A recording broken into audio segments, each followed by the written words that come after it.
Vamos então aqui iniciar mais um encontro sobre o livro Devação do Invisível. Capítulo 8, Sutilezas da Mediunidade. Nós estamos no 7º encontro, estudando os casos de psicometria. Então aqui no último encontro nós falávamos sobre aquela fazenda de escravos que na época do Brasil imperial, durante o Segundo Império, apresentou todas aqueles eventos característicos daquela época, de violência, de servidão, de exploração, de desencarnação, de muito sofrimento. Então, vimos que naquela chácara, no então presente de Dona Ivone, ela captando as vibrações do ambiente, foi capaz então de trazer para aquela atualidade algumas lembranças, alguns fatos que foram registrados naquelas energias ali impregnadas. E ela sugeriu também, inclusive, importante a gente lembrar, o livro A Tragédia de Santa Maria, que tem ali cenas interessantes, embora bastante tristes, mas para nós estudiosos e aprendizes de tudo aquilo que diz respeito à nossa vida, e isso serve para nós como um grande estímulo. Então, Tempo de Escravidão no Brasil, o livro Tragédias de Santa Maria, o livro psicografado por Dona Ivone, que foi concebido por Dr. Bezerra de Menezes. Agora nós vamos então para um outro caso, Dona Baratinha, bom dia, Auxilia, bom dia. Agora aqui para um outro caso que nós vamos estudar. Diz aqui então Dona Ivone, um caso bastante curioso, inclusive. Essa chácara que ela comentou no caso anterior, ele ficava no Rio de Janeiro. E aqui então ela volta na mesma região, trazendo para nós uma outra experiência. Diz aqui então: ainda no Rio de Janeiro, residimos certa feita numa casa que fora construída por um velho casal de operários espanhóis. Numa dependência aos fundos, habitavam filhos e netos do mesmo casal, de idêntica nacionalidade. Ali, porém, permanecemos apenas 8 dias, dado que não nos foi possível conciliar o sono de forma alguma durante aquele espaço de tempo. Cenas dramáticas, duelos, lutas, assaltos a viajantes, assassínios, fugas precipitadas a cavalo, carruagens em disparada, casais em idílios muito suspeitos, se sucediam confusamente diante de nós, causando-nos penoso mal-estar. Quando ela fala para nós aqui sobre casais em idílios muito suspeitos, idílios nada mais são do que pequenas tramas, pequenas histórias que tem ali um pequeno conto se desenvolvendo. E continua. As personagens, no entanto, vestiam-se como no século XVII, e as cenas eram admiravelmente coloridas, ambiente agressivo que deprimia nossas faculdades e infundia-nos mortal angústia. Que singular mistério existia nisso tudo? E por que razão, numa casa de construção moderna, erguida no Brasil por indivíduos espanhóis, surgiam nas vibrações locais ou ambiência metaetérica do Sr. Myers, como cita Bozano, cenas da Espanha do século XVII. Aqui só para a gente lembrar, o Sr. Myers, ele foi um estudioso contemporâneo ali de Kardec. Frederick Myers, ele era um inglês, e os estudos dele, lá na Universidade de Cambridge, fundou a Sociedade de Pesquisas Psíquicas, em que ele analisava telepatia, hipnotismo, alguns eventos que ele chamava de alucinações. Também estudava algo relacionado com a mediunidade, muitos fenômenos mediúnicos. Inicialmente chamava então de self-subliminal, mas que depois ele começou a considerar também a existência dos próprios espíritos, né? Lembrando que casos em que havia, por exemplo, casos de telepatia, e ao mesmo tempo também sugerindo que essa telepatia tinha como origem os desencarnados. Então Myers foi muito citado por ela, inclusive foi citado no nosso encontro anterior sobre esses estudos chamados de metapsíquicos. Então Dona Ivone pergunta, né, bom dia pessoal que chegou, pergunta aqui então qual seria, ou qual teria sido, né, a origem desses fenômenos. Um fenômeno em que ela entra num ambiente, no Brasil, com casais espanhóis, e acaba tendo, né, percebendo então as vibrações do ambiente, cenas do século XVII, com tanta violência como vimos agora. Diz aqui então, a única explicação nos ocorre, embora frágil, a fim de atenuar a perplexidade do fenômeno que o fenômeno acarreta. Aqueles espanhóis ali residentes seriam as personagens turbulentas do século XVII. Os fragmentos dos dramas por nós entrevistos existiriam na sua subconsciência, externavam-se por suas vibrações pessoais ou aura, e nossas percepções, apropriadas para a psicometria do ambiente, captavam fragmentos do que se havia passado há 3 séculos com eles próprios. Dado que seja assim, tratar-se-á do mesmo fenômeno, psicometria do ambiente, ou de uma derivação deste. No estado de desencarnação, esse fenômeno é comum. Cada um de nós trará consigo, visíveis aos seus afins ou aos superiores, as peripécias do nosso passado, o que não parece muito animador. Então, um pequeno caso que ela comenta, né, bom dia pessoal, um pequeno caso que ela comenta que, estando num ambiente de pessoas do presente, que impregnaram então aquele ambiente com aquelas vibrações, trazendo histórias do passado dessas pessoas. Então, diferentemente do que ela relatou no último caso, em que naquela fazenda tinha ali uma história anterior que acabou registrando pelas vibrações aqueles fatos, então ela estava no ambiente relatando fatos anteriores. Mas no que diz respeito a esse novo caso, a residência onde ela se encontrava tinha ali impregnada as vibrações das pessoas que construíram aquele ambiente. Aqui ela não comenta com precisão se por acaso aquelas pessoas ainda estavam encarnadas ou não, mas ela coloca aqui para nós, né, que fora construída por um velho casal de operários espanhóis e numa dependência aos fundos habitavam filhos e netos do mesmo casal.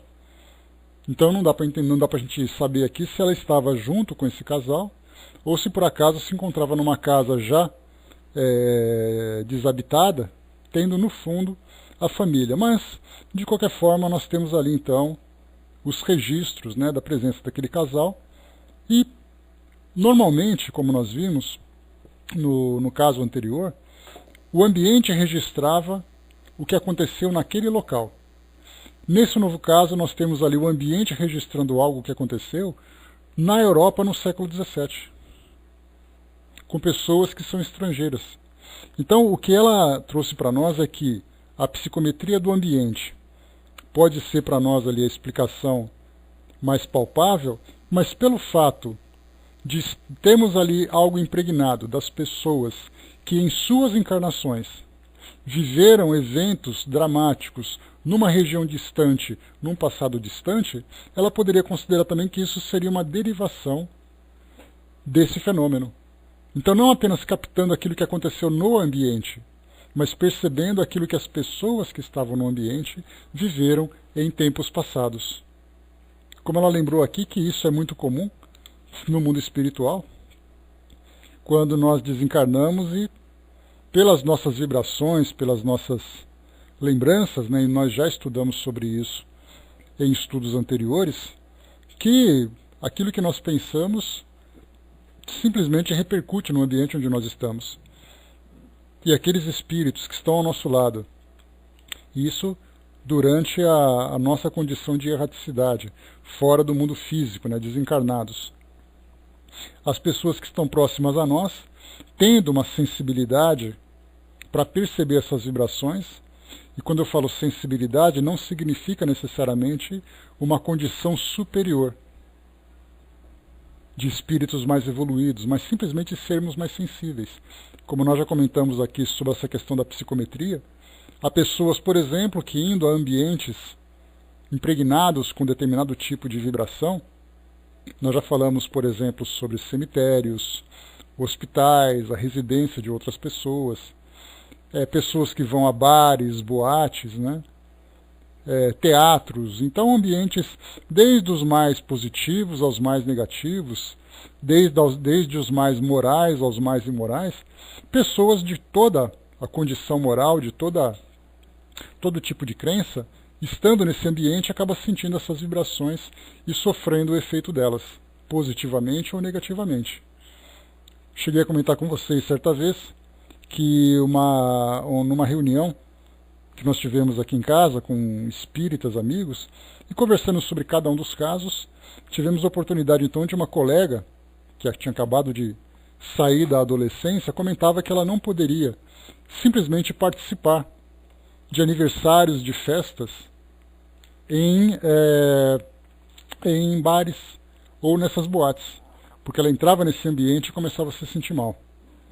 Então não adiantava as pessoas convidarem, né, para participar, né, para poder comemorar, porque ela não se sentia bem naquele local. Então ela simplesmente recusava os convites. Porque chegando começava então a sentir toda aquela perturbação. Isso porque num ambiente como esse, né, num barzinho, por exemplo, como nós vemos na atualidade, é muito comum nós termos ali pensamentos diversos, interesses diversos, uso de substâncias, as pessoas completamente à vontade, né, deixando ali os seus valores mais elevados, muitas vezes do lado de fora desse ambiente, fazendo com que haja essa impregnação da sensualidade, dos comentários, muitas vezes até da agressividade, dos vícios, das tendências e tudo mais.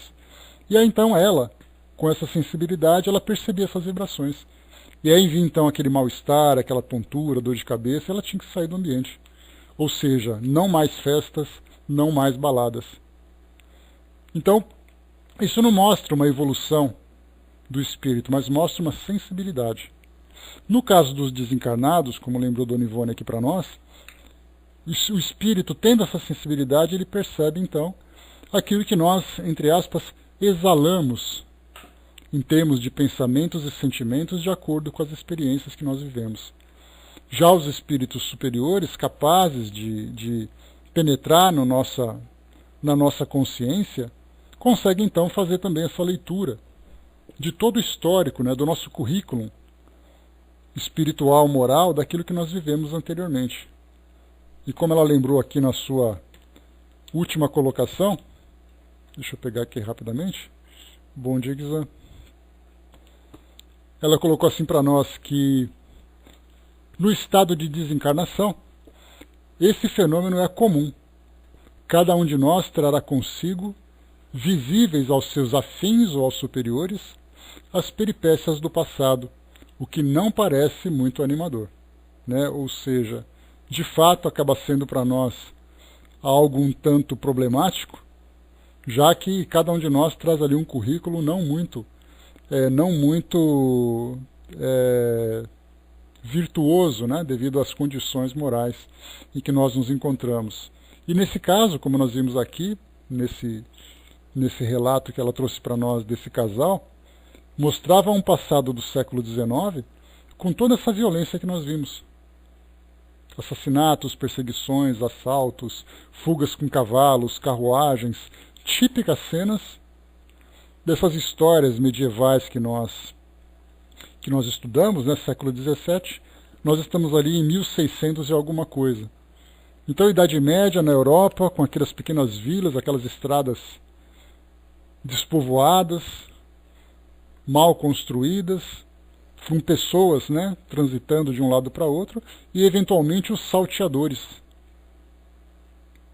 abordando então esses viajantes assaltando e tudo mais, como sempre aconteceu, né, em todas as épocas.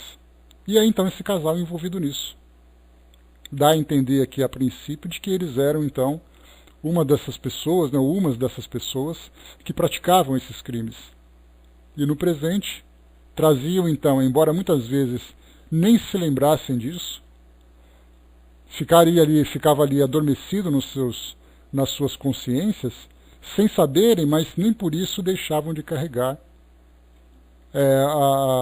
nas vibrações que emitiam esse histórico tão negativo, que acabava então sendo distribuído no ambiente e percebido por aqueles que eram mais sensíveis. A dona de mim colocou, né, eu costumo ouvir alguém me chamando quando estou dormindo. Acordo procurando quem me chamou, né? Então é um fenômeno que geralmente acontece, muito mais do que a preocupação com o fenômeno, é nós nos perguntarmos, né, quem será esse que está chamando? Então muitas vezes a gente fica preocupado, né, olha, eu quero que isso pare, eu não quero mais sentir mais isso, mas nós espíritas, compreendendo que os fenômenos nada mais são do que o resultado da intenção de outras pessoas, temos que entender então qual é a intenção que essas pessoas têm. Então, fazendo ali o nosso trabalho através das preces, a preparação antes de dormirmos, né, fortalecermos ali os nossos valores, já será o suficiente para nos mantermos em equilíbrio, persistindo esses fenômenos, e aí então em contato, né, com uma casa espírita, explicando isso, de repente, de acordo com o trabalho realizado pelas instituições, ou pela instituição, é possível então saber exatamente quem é o espírito e do porquê disso está sendo causado. Então, é uma necessidade de investigar. Mas muito mais do que isso, né, não havendo essa possibilidade, o fortalecimento moral é fundamental. Edmundo. Vamos lá, continuando aqui o nosso estudo, então, para esses próximos casos. Né? Antes disso, a Angelina colocou, fui assistir a uma reunião de arte na Casa da Cultura, passei mal, pedi para sair, entrei em oração, melhorei. Depois fiquei sabendo que a sala foi no passado uma cela de presos. Né? Até aí também um caso de psicometria, não necessariamente registrando os fatos, mas a sensibilidade para captar as vibrações. Então nós temos ali hoje, né, felizmente, né, uma mudança muito interessante, né, do quadro da nossa sociedade, construindo novos ambientes, reaproveitando as construções do passado, né, só que muitas vezes não se considera aquilo que aconteceu anteriormente. Então é muito comum as pessoas falarem sobre purificar o ambiente. Isso acontece bastante, né, dentro de algumas escolas religiosas, né, onde se chamam ali os sacerdotes, representantes para benzer os ambientes, para fazer ali uma depuração, uma defumação e tudo mais, para expulsar os espíritos, para limpar o ambiente, coisa e tal. Só que, né, nós temos ali que essas vibrações ficam impregnadas, e se a pessoa tem essa faculdade anímica de perceber as vibrações, isso simplesmente vai acontecer. Não dá para lavar com água e sabão, muito menos ali espalhando essências, né, porque ali energias se encontram ali presentes. O Braz lembrou aqui, né, Kardec pergunta aos escodificadores como afastar os maus espíritos, a resposta atraindo os bons. Kardec, como atrai os espíritos, a resposta fazendo o bem. Né? Então, como atrair, né, os bons espíritos? Então é o melhor que a gente faz.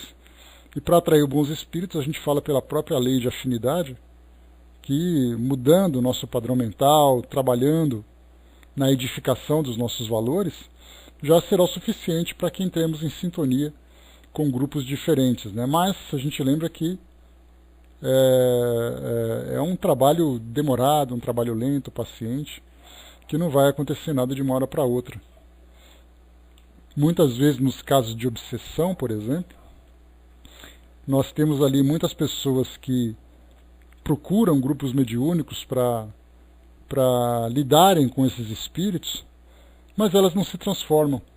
Então o grupo mediúnico conversa com os espíritos, faz aquele trabalho de esclarecimento, os espíritos então se afastam das pessoas, né, da pessoa que foi em busca do auxílio, mas como ela continua seguindo a sua vida do mesmo jeito, muitas vezes ela afasta um, mas acaba atraindo o outro.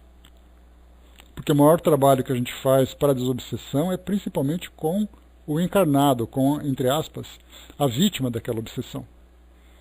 E não necessariamente expulsando os maus espíritos. Então, tendo esse esclarecimento, a gente já modifica, né, as nossas atitudes, já de uma forma preventiva. Vamos então por outro caso, né? Esse caso que ela comentou, um caso rápido, um caso curioso, né, pela forma como ele se desenvolveu. E isso é muito importante para nós, né, principalmente nos estudos que a gente faz sobre casos que são trazidos, é que mostra para nós esses subgrupos de fenômenos que nós estudamos de um modo genérico. Então, como nós comentamos em estudos anteriores, falando sobre o Livro dos Médiuns, quando Kardec traz ali para nós, né, a diversidade de fenômenos que ele teve a oportunidade de estudar, em especial, por exemplo, falando sobre a psicografia, ele trouxe então para nós todas as variedades que ele, através das suas investigações, percebeu então a sua existência. Não necessariamente isolados, né, casos isolados, em que o médium faz exatamente somente um tipo de psicografia, como, por exemplo, a psicografia literária, psicografando livros, mas muitas vezes ele tem ali várias outras capacidades de trabalhar com a psicografia, e o que ele percebeu então foi registrado. Mas quando a gente vai ouvindo outras tantas e tantas histórias, nós percebemos ali que existem muitos outros subgrupos que ele não teve oportunidade de registrar. Basta a gente lembrar que durante aqueles 12 anos de publicações que ele teve, né, de trabalhos também, e no total 14 anos, desde o início, né? Legal. Então, assim, 12 anos, 14 anos no total, do momento em que ele começou a fazer as pesquisas sobre os fenômenos físicos, em especial das mesas girantes, até a sua desencarnação em 1869, então foi de 1855 a 69. Nós computamos então ali 14 anos. Nesses 14 anos, além das investigações, tinha também ali todo o desenvolvimento dos textos, a análise, a organização desse material. Então não foi uma vivência exclusiva que ele teve só para pesquisar fenômenos. Ele teve ali outras tantas atividades além da própria sobrevivência, né? Das viagens, do trabalho para sua sustentação e tudo mais. Então nós vemos que, embora tenham sido 14 anos de pesquisas e investigações, não foi possível, né, dadas as dificuldades da época e também as limitações que ele próprio tinha, limitações principalmente na organização do seu tempo e tudo mais. Kardec não recebia um patrocínio para fazer aquilo. Vai com Deus, Imaginário. Bom dia, até a próxima. Então, das suas próprias limitações, ele não teve tempo de abordar tudo. Até porque muitos casos que chegavam para ele, né, felizmente ele teve muita ajuda das cartas, né, que chegavam de outros grupos mediúnicos, contando ali as suas experiências. Então ele ia, na verdade, catalogando. Não significa que tudo aquilo que ele registrou no Livro dos Médiuns tenha sido presenciado e pesquisado por ele. Muita coisa chegou de fora, ele simplesmente catalogou, colocou ali porque o relato que chegava era um relato interessante, confiável, e ele então registrou aquilo como sendo um fenômeno legítimo, mas ele mesmo não teve oportunidade de fazer tudo. Então, num livro como esse, de Dona Ivone, em que nós ouvimos as experiências pessoais que ela viveu, nós já vimos aqui que psicometria. Então, de um modo geral, a gente pensa assim, psicometria é a capacidade que uma pessoa tem de captar as vibrações do ambiente e fazer uma leitura daquilo que aconteceu no passado. A princípio, a gente acha que é apenas isso. Que o médium chega, capta as vibrações, vê ali algumas imagens e pronto. E aí nós começamos a ver então as variedades da psicografia. Dos ambientes. Aqui nós vemos dos ambientes. Nós temos também as psicografias dos objetos.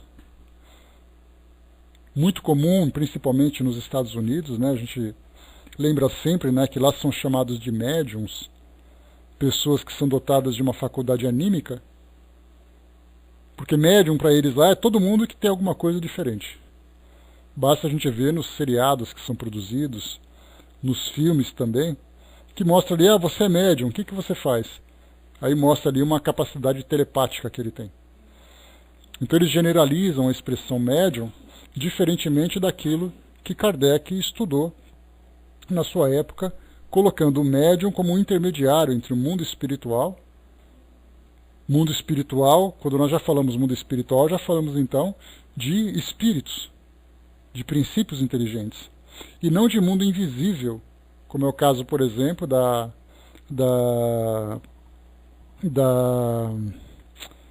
me fugiu a expressão, do estudo do psiquismo, de um modo geral, da paranormalidade, me veio agora, né? Da paranormalidade, quando se fala sobre psicometria, quando se fala sobre a telepatia, sobre a telecinesia, psicopirogenia, dentre outros fenômenos que não dizem respeito aos espíritos, mas fala exatamente sobre transmissão dessas energias, dessas vibrações. Então, médium, para nós espíritas, diz respeito ao indivíduo que serve de intermediário entre as inteligências desencarnadas ou as inteligências espirituais, de um modo geral. Lembrando mais uma vez que o médium não é apenas aquele que se coloca entre mortos e vivos. Médium é aquele que se coloca entre espíritos. Tanto é assim que nós temos médiums que conseguem se comunicar com encarnados. Então, a partir do momento em que ele capta um pensamento de um encarnado e depois transmite esse pensamento, ou ele mesmo captando, absorvendo essas ideias, ele se coloca como médium. Basta a gente lembrar, por exemplo, né, dos casos que nós já estudamos. Mais uma vez eu trago só como referência, né, para aprofundarmos um pouco esse raciocínio, daqueles médiuns de um instituto aqui de São Paulo, Fundação Espírita Nosso Lar Casas André Luiz, no hospital psiquiátrico, ou no hospital, né, de atendimento ali às pessoas que tinham, que eram pessoas com deficiências intelectuais, em que esses médiuns transmitiam comunicações de pessoas que se encontravam num estado profundo de limitação, sem conseguirem se expressar. E aí então, durante uma reunião mediúnica, eis então aqueles espíritos encarnados, internados naquele hospital, transmitindo as suas comunicações e os médiuns psicografando ou trabalhando com a psicofonia. Comunicação entre vivos. Kardec também já falou sobre isso. Durante a reunião mediúnica, evocaram um amigo da sociedade que durante o sono se manifestou na reunião mediúnica. E aí então ele contava qual foi o caminho que ele fez, o que ele estava observando e coisa e tal, e depois que ele acordou, não se lembrava do que aconteceu. Mas ele estava ali presente. Então o médium, na verdade, é aquele que serve de comunicação, né, tem a sensibilidade de perceber os espíritos, e não simplesmente falar entre vivos e mortos. Então, para nós que somos estudantes da doutrina, né, que apreciamos esse assunto, é sempre importante a gente lembrar que a doutrina espírita ela estuda espíritos, não estuda mortos, como muito se imagina. Porque a impressão de que dá que você pergunta assim, olha, você é médium? Ah, eu sou médium, quer dizer que você vê espíritos? Quer dizer que você vê fantasmas? Quer dizer que você se comunica com os mortos? A gente pode dizer não apenas os mortos, mas também os vivos estão ali presentes. No momento em que nós sentimos a vibração de uma pessoa que não se encontra bem, porque ela se encontra doente psiquicamente, a gente chega perto dela e começa a captar aquele sofrimento que ela está tendo, uma pessoa que tem ali aquela vibração muito positiva, muito elevada, e você se aproxima dela e sente aquele bem-estar, você está percebendo algo vindo de outro espírito. E essa sensibilidade coloca, né, nos coloca na condição de médiuns também.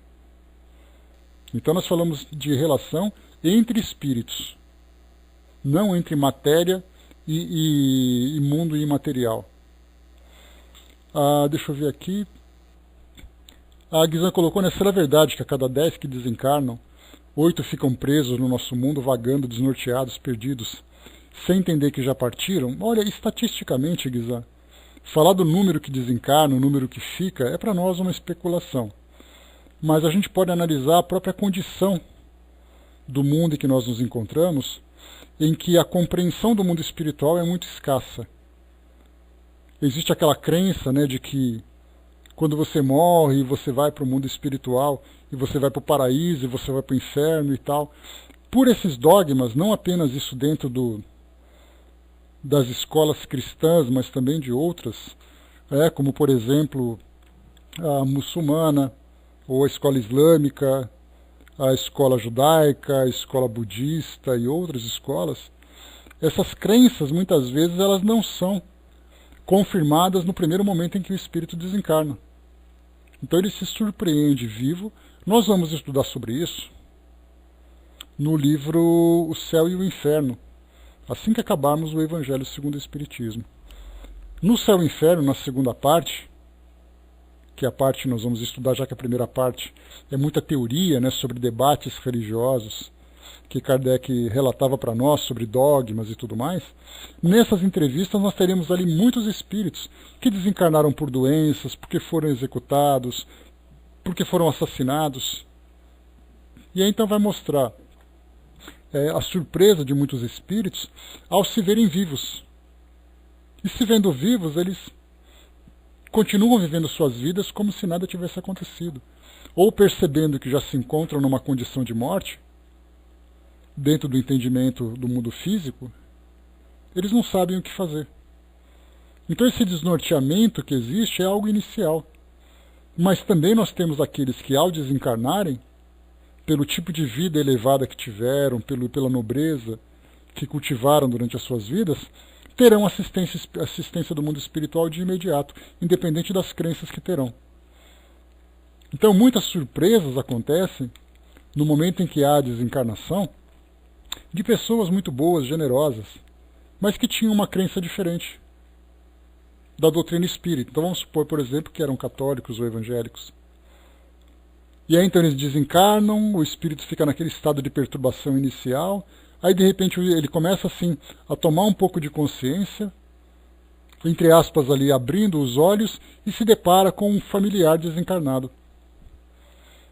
E ele fala assim: vó, você aqui? Eu pensei que eu tinha morrido. Mas você morreu. Mas eu estou aqui para te receber. Aí começa todo aquele esclarecimento. Então, para nós, assim, de imediato, pensarmos assim, qual é o grau de esclarecimento que as pessoas têm sobre o mundo espiritual? Pela porcentagem que nós temos, das filosofias e dos dogmas que elas sustentam, são pouquíssimas filosofias que têm esse entendimento. Pelo padrão vibratório ou pelo padrão moral do nosso planeta, nós vemos que a esmagadora maioria das pessoas está voltada para os interesses do mundo físico.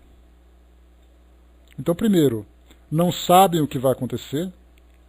Segundo, têm medo do que vai acontecer e não apenas preferem por medo, mas pelo próprio interesse daquilo que existe no mundo material. E outras que têm ali o merecimento para receber assistência.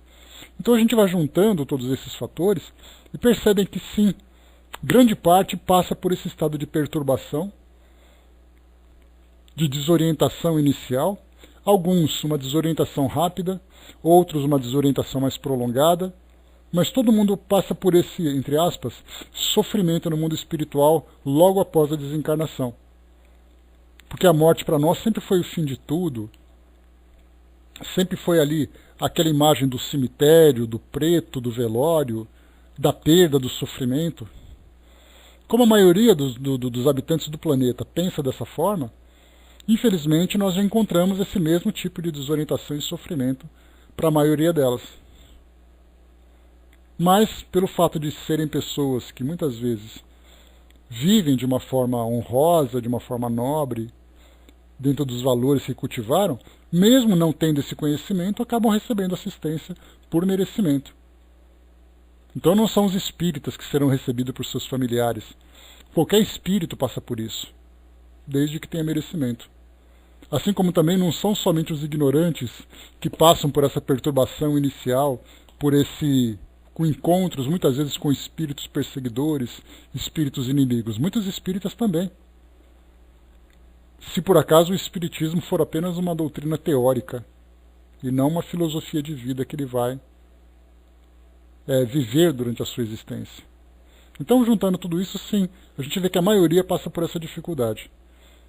Então, como eu comentei com vocês já em outras situações, em outros encontros, existe um trabalho psicológico muito grande no mundo espiritual. Daqueles espíritos que têm um contato imediato com os desencarnados, eles têm que saber o que fazer naquele momento. Que, aliás, é uma tarefa que, para mim, é muito interessante. Eu já comecei a colocar isso na minha listinha de interesses quando eu chegar no mundo espiritual, né? Claro que eu vou apresentar minha listinha e vai chegar aquele amigo espiritual de barbinha branca, vai dar um tapinha nas minhas costas e fala, esquece tudo isso, você vai limpar chão agora. Mas enquanto isso eu tenho esperança de manter ainda essa intenção, né, de chegar no mundo espiritual, trabalhar com aqueles pós-desencarnes. Vai saber, né, fraterno? André Luiz chegou lá assim, não, eu sou médico, deixa comigo que eu resolvo. Não, você vai limpar chão. Então, assim, a ideia é chegar no mundo espiritual, começar assim, a escolher algumas tarefas, de pensar, olha, vamos primeiro trabalhar, eu quero primeiro trabalhar com esses desencarnados, socorrer esses espíritos que saem, né, no momento do seu desencarne, né, e prestar aquele primeiro atendimento. É um desejo que eu tenho, não sei se eu tenho merecimento, ou tenho capacidade para isso, ou se tem merecimento para isso também, né? Mas é uma coisa que me interessa muito. Então você imagina assim, alguém que acaba de desencarnar, num hospital, num acidente, numa condição qualquer, não necessariamente ele vai ficar inconsciente, porque a ideia que tem é que ele fica desencarnado, que ele desencarna, fica inconsciente e depois ele vai acordar em algum lugar. Muitas vezes ele, no momento da desencarnação, ele está acordado, com uma lucidez relativa, mas muitas vezes desorientado. Então ele acaba assim como aconteceu, por exemplo, uma situação muito comum, muito interessante para nós, é analisarmos o filme Ghost. Ele traz para nós ali uma realidade muito interessante. Foi ali assassinado durante um assalto e depois ele saiu correndo atrás do ladrão. E só quando ele voltou, ele se deparou com a surpresa de ver o seu corpo e ele ali separado. Isso acontece com muita frequência. E no momento em que ele fala, e agora? Aí começa então é uma nova jornada que ele começa com angústias, com aflições, com alegrias. Porque ele fica assustado, mas chega alguém próximo a ele vai dizer assim, olha, fica calmo que a gente está aqui, você desencarnou e coisa e tal. Então, esses espíritos que têm esse primeiro contato precisam ter ali um entendimento da psicologia humana para trazer esse esclarecimento muito grande. Hoje nós temos nos hospitais, por exemplo, médicos, psicólogos que trabalham com pacientes, trabalham com familiares, os próprios profissionais da área de saúde precisam também dessa assistência, dependendo do trabalho que fazem. Então a psicologia é algo que diz respeito à mente humana. E a mente humana continua viva e ativa também no mundo espiritual. Então grande parte desses trabalhadores tem ali, né, aquela aula de psicologia durante a sua formação. Por isso, então, hoje, né, respondendo a pergunta da Guizan para concluirmos, né, sem dúvida nenhuma, a maioria dos espíritos aqui do nosso mundo passa por uma dificuldade de adaptação a essa realidade espiritual. Principalmente devido às crenças que alimentavam durante a sua vida no mundo físico. Crenças religiosas, crenças a respeito da realidade do mundo material. Acreditar, por exemplo, que a felicidade é o conforto do mundo material. Acreditar, por exemplo, que não existe nada além da vida material. Tudo isso então vai se somando. E por aquilo que nós observamos, vemos que sim, grande parte dos desencarnados passam por essa dificuldade. Mas felizmente todos eles ali têm assistência da forma como necessitam. Deixa eu ver aqui, né, o Braço colocou, deve ser até legal ver o cara desencarnado voltar para casa querendo conversar com o familiar. O filme O Sexto Sentido retrata para nós essa situação, né, Braço? O psicólogo ali, psicólogo infantil, né, que homenageado pela cidade, pelo trabalho que realizou, passando ali por uma situação de assassinato de um paciente, não compreendeu a sua morte. E aí volta para casa para falar com a esposa, né, que eles tinham ali um certo conflito naquele momento. Então o filme Ghost traz uma situação, não são filmes espíritas, é importante a gente lembrar isso, mas que trazem situações que são muito próximas daquilo que a doutrina espírita descreve para nós. Então o filme Ghost, o filme Amor Além da Vida, com Robin Williams, do suicídio da esposa, Além da Eternidade, de um indivíduo que desencarnou, mas ficava próximo da sua amada, O Sexto Sentido, Os Outros, de um grupo de espíritos que desencarnaram sem ter consciência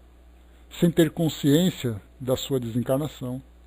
Então a gente vai somando, juntando todos esses filmes e encontrando ali várias imagens, várias cenas que ilustram aquilo que nós estudamos na doutrina. O Braço colocou também, né, o senhor deixava o corpo com tanta naturalidade que ao voltar só viu que tinha desencarnado porque seus familiares choravam abraçados ao seu corpo. Imagina a surpresa, né, Braço? Casos de espíritos, né, uma jovem suicida, que ela acordou, ela estava assim naquela placa de mármore do necrotério sendo submetida a uma necrópsia. E aí então ela se deparou, viu o corpo do lado, começou a gritar assustada porque não entendia o que estava acontecendo. Olha quantas e quantas situações. No livro Escada de Jacó, através de Carlos Bacelli, o Dr. Inácio Ferreira faz uma descrição do que aconteceu na Guerra do Golfo, em que soldados mortos durante a guerra continuavam guerreando após a desencarnação, acreditando que estavam ainda vivos. Saíam carregados, sangrando, portando armas. Olha quantas e quantas situações a gente vai encontrando. Muito bem, vamos lá. Passando aqui para o nosso próximo item. Outro exemplo que a gente tem agora, né? Mas agora o último caso desse capítulo aqui das sutilezas da mediunidade, falando sobre a psicometria. Deixa eu ver aqui, tá. Página 205, eu me encontro aqui. Apresentada certa vez a um jovem cego, cujo rosto e mãos eram desagradavelmente maculados de manchas brancas naturais, como queimaduras, lemos de súbito, em sua aura, e como que vimos a vida pretérita em torno dele, o seu terrível passado de inquisidor espanhol, que perfurara os olhos dos condenados e os queimara com ferro em brasa. Então aqui ela traz para nós uma nota de rodapé, explicando aqui, né, idêntico fenômeno ocorreu com o médium Francisco Cândido Xavier, ao ser apresentado a mesma personagem no dia imediato, sem que nós e ele, o médium, nos tivéssemos avistado ou trocado ideias a respeito. Então olha só que curioso, né? Tanto ela como o Chico registraram a mesma história daquela pessoa, né? Daquela pessoa que tinha ali a deficiência visual. Era visto então como um inquisidor do passado, queimava as pessoas e perfuravam seus olhos. Reencarnou cega e com cicatrizes na pele. Então a gente tem ali o início de uma história muito, muito dramática, né? Bom dia, Regina. Continuando. Duas das manchas que se espalhavam pelo rosto desse jovem abrangiam os olhos como o sinal indelével do peso que oprimia a sua consciência de espírito sinceramente arrependido, que se reabilitava através da dor sob o amparo do Consolador. Então aqui nesse caso, um espírito sinceramente arrependido, nós lembramos que essas marcas que apresentamos durante a nossa encarnação atual, como sendo consequências do passado, não significam necessariamente um castigo imposto por algum juiz do mundo espiritual. Então assim, olha, você cortou o braço de alguém no passado e você vai vir com o braço cortado como castigo. Sem dúvida isso pode acontecer. Mas a gente vê, por exemplo, um espírito arrependido. E nós percebemos que essas deformações ou essas marcas no seu corpo físico são consequências das impressões que ele próprio se impôs. Ele fica lembrando do que ele fez, o peso da culpa, a sua consciência atormentando que ele não deveria ter feito isso. Ele acaba se provocando nisso. Como é o caso, por exemplo, dos suicídios. Pessoas que reencarnam trazendo marcas do suicídio, mesmo estando arrependidos, estando esclarecidos. Essas marcas, aquelas cenas, ficam registradas no seu subconsciente, fazendo com que o seu perispírito se adapte àquela realidade. Então não que foi imposto isso para ele necessariamente. Muitas vezes ele próprio se impôs. Não, porque eu não mereço, eu tenho a culpa de fazer isso. Marcas diversas, Brás? De vícios, de comportamentos, tantas e tantas outras situações. Outras vezes são impostas, como expiações, como provas, para aqueles espíritos mais rebeldes. Já outros espíritos reencarnam, claro, atenuando essas marcas pela compreensão que ele teve, pelo esclarecimento que ele conseguiu alcançar. Continuando, vamos lá. De outro modo, em quaisquer localidades antigas que visitemos, desenha-se o passado das mesmas as nossas percepções mediúnicas. Na cidade de São João del Rei, em Minas Gerais, era frequente vermos, mesmo à luz do sol, cenas antigas até pelas ruas, séquitos de antigas damas que se dirigiam às missas em cadeirinhas carregadas por escravos, procissões do Santíssimo Sacramento, vibrando campainhas, destacando-se uma espécie de guarda-sol muito amplo, em cores vivas, sobre cuja sombra marchava o sacerdote com o viático a fim de levar a extrema unção a moribundos. Aquela cidade mineira conserva em sua ambiência meta-etérica cenas tão perfeitas e lógicas do tempo do Brasil colônia e dos dois impérios, que seria possível a um médium dotado da faculdade psicométrica, bastante desenvolvida, descrever episódios que resultariam em sugestivas informações históricas. Detalhe significativo: existem cenas que, melhor do que outras, se fixam na dita ambiência. As melhores que temos observado datam de séculos. Aqui Dona Ivone toca num ponto que acaba sempre me provocando uma agitação. No documentário Contestado,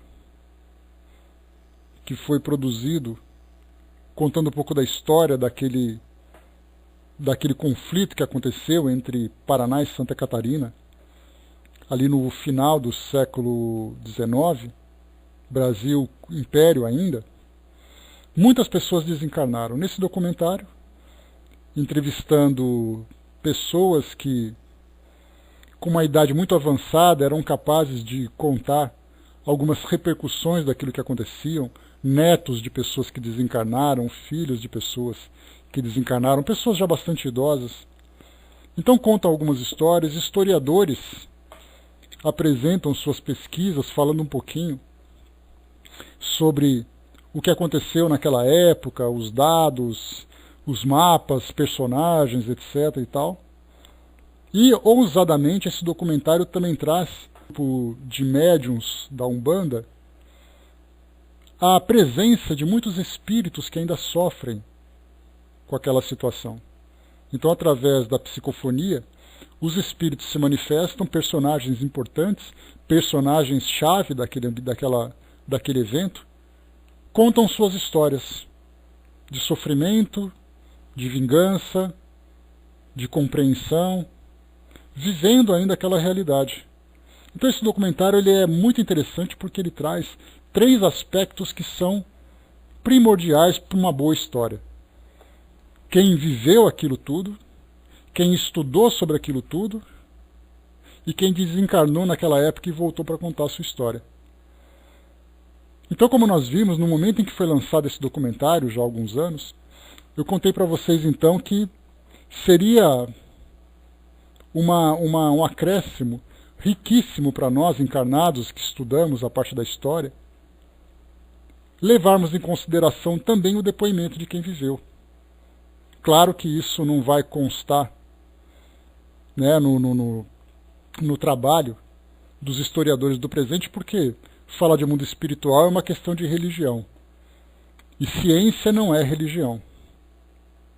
E ciência e religião não se misturam, né, dentro dos seus princípios. Mas se nós entendêssemos que a doutrina espírita traz para nós um entendimento do mundo espiritual, não dentro das crenças religiosas, mas como sendo um fato, ou seja, o mundo espiritual é uma realidade, os espíritos são realidades, a comunicação do mundo espiritual com o mundo físico também é uma realidade, e pudéssemos dar essa contribuição para os nossos pesquisadores, nós teríamos, por exemplo, soldados da Segunda Guerra Mundial dando seus depoimentos sobre detalhes de eventos que aconteceram naquele período. Tivemos durante, por exemplo, aqui no Brasil, várias histórias que nós poderíamos contar, né, ditadura militar, Segunda Guerra Mundial, os imigrantes que chegaram, não necessariamente coisas trágicas, né? Mas pegarmos, por exemplo, os primeiros imigrantes que chegavam aqui, a parte dos escravos, a parte do Brasil Império, dos colonizadores do passado, dos índios que viveram na época do descobrimento do Brasil. Olha quanta coisa nós poderíamos contar ou enriquecer nas nossas histórias, tendo a presença dos participantes daquele evento. Já pensou se pudéssemos fazer isso? Não seriam mais apenas datas. Nós humanizaríamos as histórias, a história, né, os fatos históricos, com a participação das emoções, das ideias, da vivência, de tudo aquilo que aconteceu. O Brás lembrou no nosso encontro anterior sobre a Guerra do Paraguai. Guerra do Paraguai, a grande maioria dos que morreram foram crianças e mulheres. Já pensou se nós pudéssemos ouvir o depoimento dessas pessoas? E começarmos a criar uma situação real, não apenas dos interesses históricos, interesses políticos e econômicos, mas vermos as pessoas que vivenciaram aquilo. Então nós temos, né, Kardec lembrou no Livro dos Médiuns, falando sobre a psicografia.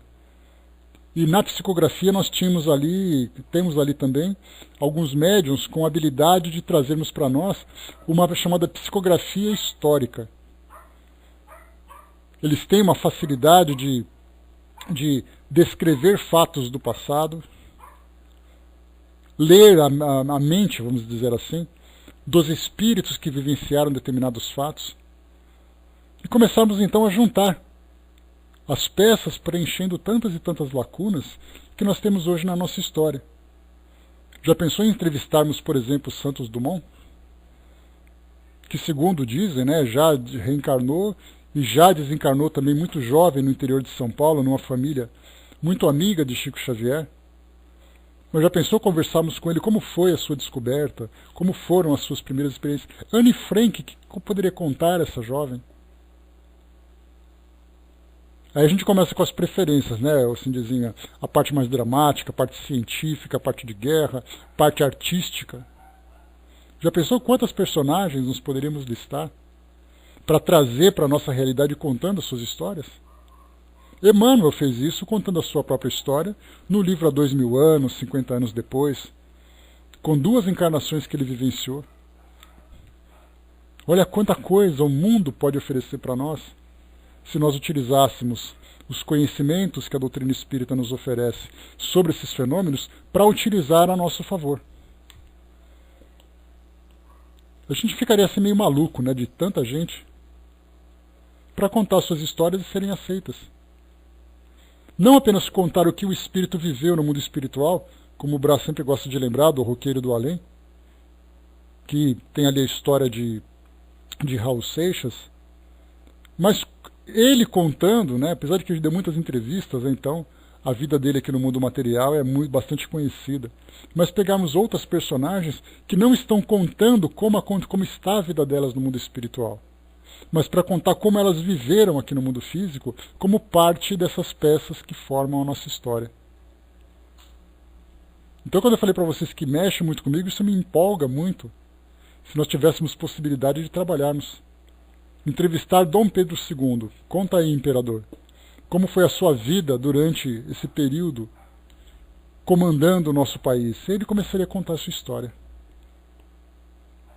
Quanta coisa nós poderíamos saber sobre o nosso passado nos mais variados campos de conhecimento.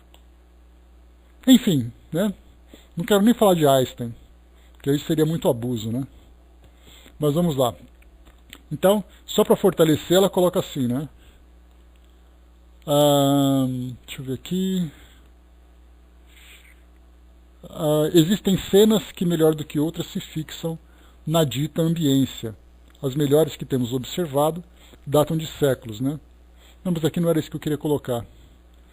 Aqui, né? Aquela cidade mineira de São João del Rei conserva em sua ambiência metaetérica cenas tão perfeitas e lógicas do tempo do Brasil colônia e dos dois impérios, que seria possível a um médium dotado da faculdade psicométrica, bastante desenvolvida, descrever episódios que resultariam em sugestivas informações históricas. Imagina a coceira que dá, só de imaginar a possibilidade disso acontecer. Obrigado, Cindizinho. Continuando. Em uma localidade na zona da mata, ainda em Minas Gerais, passeando numa propriedade rural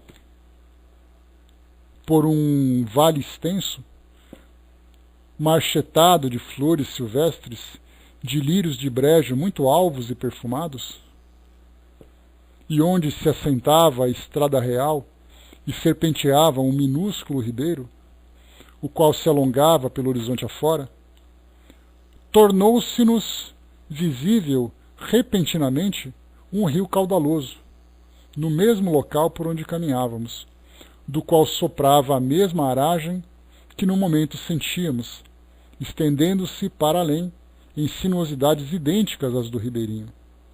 Mais tarde, engenheiros que o mesmo local visitaram, a serviço do governo, após exames demorados, concluíram que há uns 4 ou 5 séculos, aquele pequeno ribeiro seria caudaloso rio, cuja passagem por aquele vale, o fertilizava tanto que ainda hoje toda a região é rica em humo, própria à produção de cereais, que parecem explodir no seio da terra sob as bênçãos do próprio céu. Oh, que estranhos poderes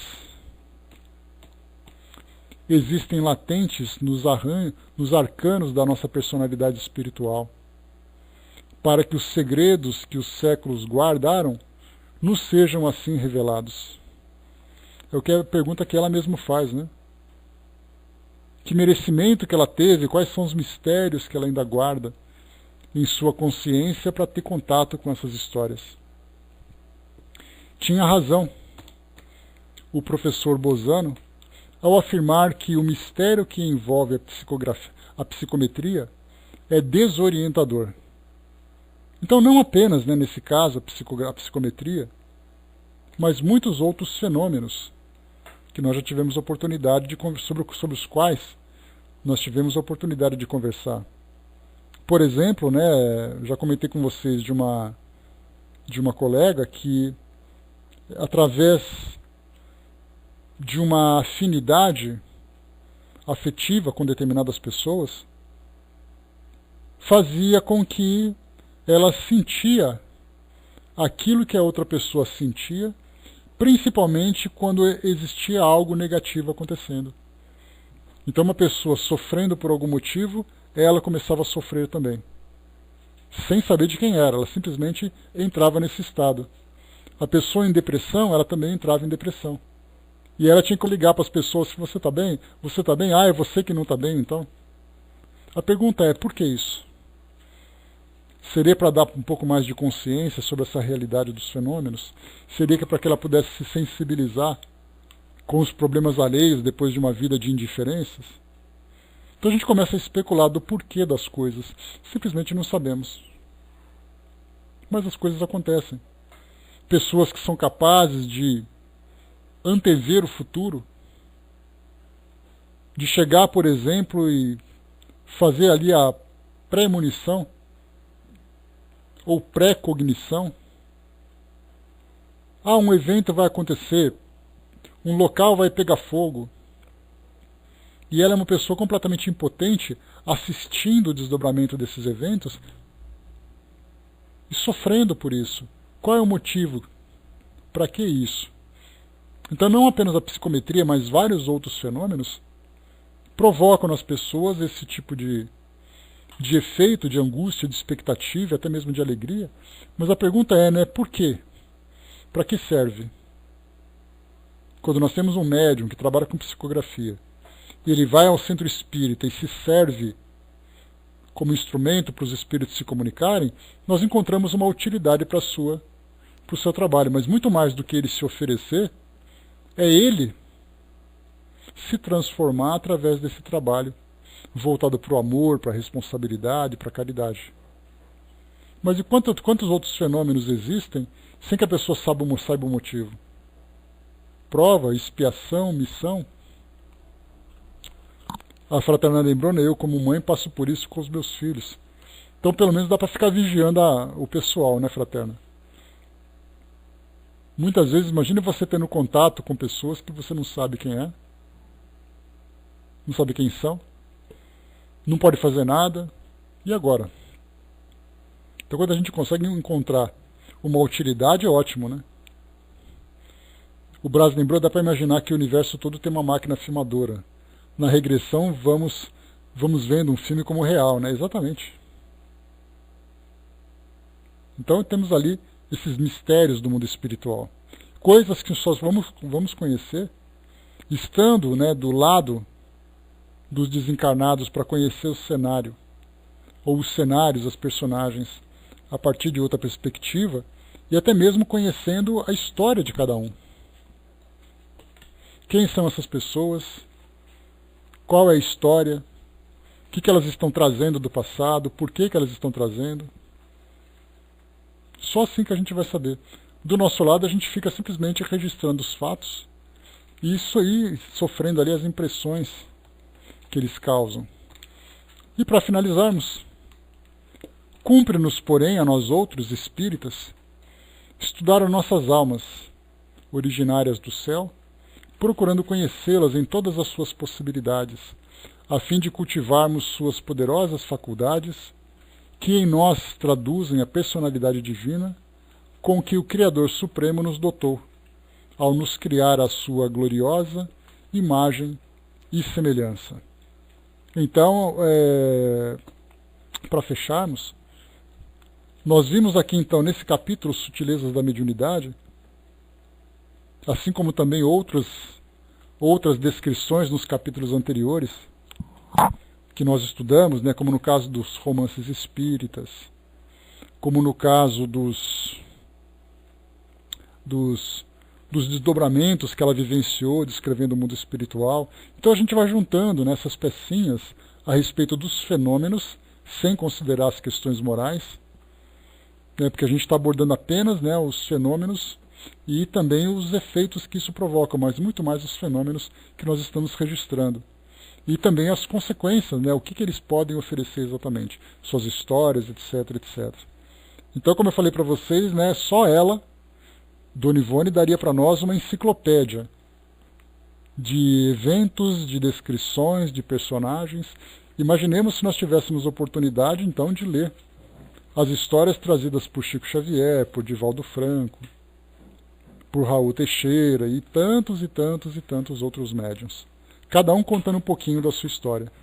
Nós veríamos ali mediunidades, né, fenômenos mediúnicos, ou capacidades mediúnicas muito semelhantes, mas com detalhes muito particulares, que são aqueles subitens, né, desses itens que nós estudamos. Seria alguma coisa fantástica. Uma pena que aqueles não tiveram tempo nem oportunidade